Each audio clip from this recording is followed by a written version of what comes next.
gave a little sore throat, ladies and gentlemen. Honorable the Chief Justice of India, Mr. Bobde,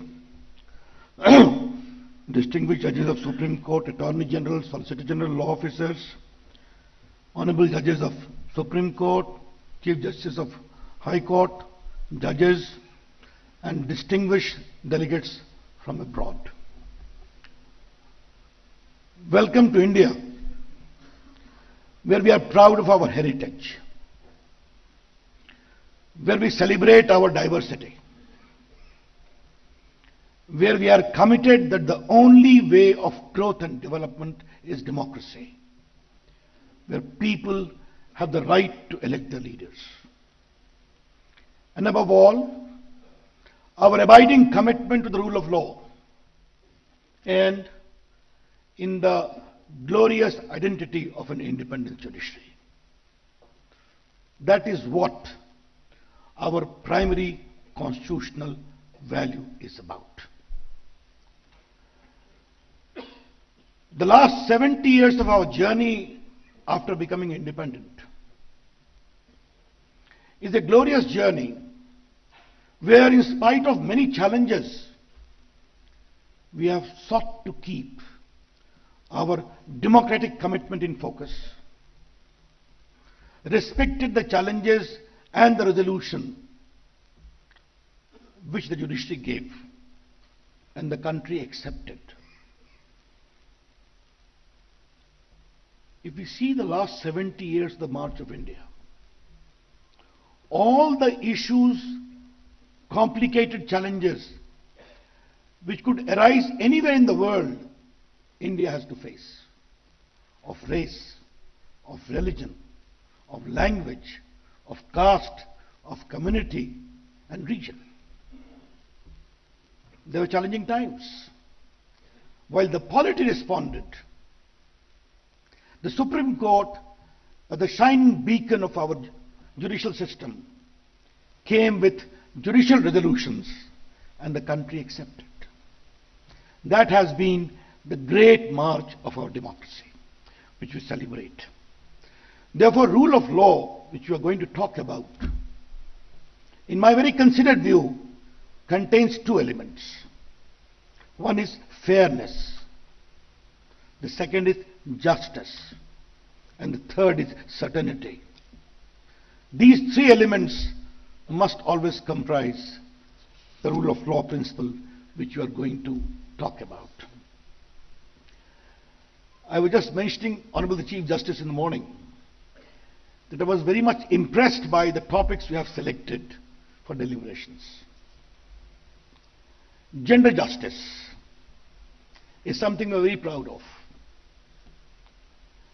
Gender justice is the core of India's constitutional ethos. Fundamental right against discrimination on the ground of religion and sex. Today, India is very proud as to how Indian women are doing so well.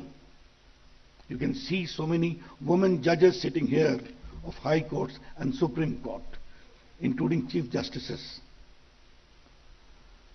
Our Prime Minister has taken the lead in empowerment of women in India. Beti Bachao, Beti Padhao. Educate the girl child, develop the girl child. As an IT Minister, I am proud to share that India is home to some of the finest creation of IT initiatives, globally recognized. 40 lakh, 4 million professionals work in India's IT sector. 1/3 are women. And indirectly, close to 10.4 million professionals work there. Close to half are women. Our Prime Minister was bold enough to permit that Indian Air Force pilots will also fly the fighter planes. And this was complemented by the recent judgment of Supreme Court, where Indian women army officers were given the right to command. I think these are great initiatives of our gender empowerment. There are challenges of victimization, of tormenting women, young girls, and we responded, making rape law tougher, including capital punishment, establishing more than 1,000 fast-track courts. And surely it is a work in progress where we have to ensure that while we celebrate Indian women scientists joining the space program for Mars, but should also get justice. That is the opportunity and also the challenge. The second issue is populism and challenges of justice. In a democracy, we welcome dissent. We welcome populism too. We have a problem also when populism impinges upon well-settled constitutional principles. And populism also becomes a problem when those who have been rejected in the popular mandate becomes the biggest flag bearers of populism. In our constitutional scheme, ladies and gentlemen, it is very clear that government must be left to those elected by people of India to govern. And obviously, they have to be accountable to the parliament, in many ways to judicial decisions, and also to the people after elections. But what is challenging is that now populism is seeking to have greater accountability as to what kind of judgment there should be. I am a great supporter of social media, of freedom. I know it is empowering, but this is a dangerous trend. Judges must be left completely independent to give judgment as to what they think is the correct mode in accordance with the rule of law. But this sinister trend of late developing globally is also in our country, that some people start campaigning as to what kind of judgment they expect. And the judgment is not in accord with that, and unleashing all the forces of criticism. Criticizing the judiciary, I always appreciate of the judgment. But some kind of norm has to be maintained if our rule of law has to acquire continued resonance. Privacy, as Justice Ramana just stated, has been held to be a fundamental right, and we appreciate that. Supreme Court judgment has become a beacon globally. Wonderful judgment being talked about. We're very proud. The right to privacy flows from Article 21, the right to life and the right to live with dignity. And our courts have also stated that terrorists and corrupt have no right to privacy, because the right to privacy has acquired critical proportion in the wake of digital landscape expanding globally. This is the age of information, information is power. This is the age of communication, communication is power. And we in India, ladies and gentlemen, to my foreign delegates, I want to give one statistics. India's population 1.3 billion, mobile phone 1.21 billion, and the digital identity card Aadhaar to supplement your physical identity 1.25 billion. So we Indians only talk in billions, but obviously it is giving rise to a lot of data. Data is important. We need to have a proper balance, and the balance is we accord constitutional sanction to the right of privacy, but we should not kill innovation. We should not kill application of new technology. Our courts have recognized that exception. India today has become the third biggest startup ecosystem in the world. And Mr. Venugopal was talking about the challenges of poverty. How we are tackling technology to alleviate poverty. I want to give you only one number. Under the leadership of the Prime Minister, we are sending welfare measures directly to the bank account of the poor, so that there is no leakage. We opened 370 million bank account of the poor.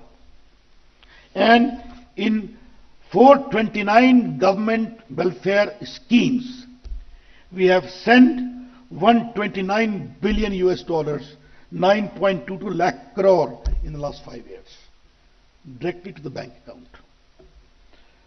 And how much we have saved? 1.70 lakh crore, 23.8 billion US dollar, which used to be pocketed by middlemen and fictitious claimants. And the third number is all the more hilarious. We have removed 8 crore, 80 million fake beneficiaries. Therefore, digital ecosystem also empowers. But we have to respect the privacy. And most important, terrorists should not abuse this system. Mr. Justice Ramana rightly pointed out. Why? Internet is one of the finest creations of human mind. This should not be abused by few. And we need to acknowledge that some of the biggest terrorist threats have also emanated by those who have abused this great invention of human mind. I think that kind of balance has to be there. Therefore, from gender justice to the issue of privacy, to the issue of populism, these are challenges. I don't want to further deliberate as to how we are meeting these challenges by changes of law, by trying to make India a big hub of arbitration, by promoting commercial court movement for trade, addressing the good sense of ease of doing business, and also promoting alternative legal address mechanism by Lok Adalat. Those are well known, we'll talk about it. But what we are very proud of, that we trust our democratic values, we trust our judiciary, and we trust the common instinct of ordinary Indians to select the leaders they want them to govern. When we take all these into account, we have to have a balance. The rights and the duties. The identity and the obligation. And most important is speak your mind. Be critical. Ask questions.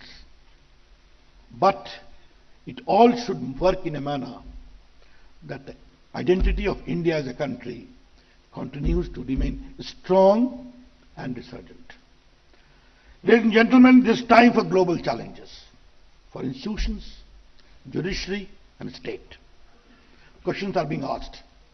How do we seek resolution? That remains an important question. The meeting of some of the finest minds of the world today in this conference, I wish to congratulate the Chief Justice, will surely find an answer. And I'm clear, the only answer is to fall back upon the conventional regulatory mechanism of being governed by rule of law. Thank you. Namaskar. Jai Hind.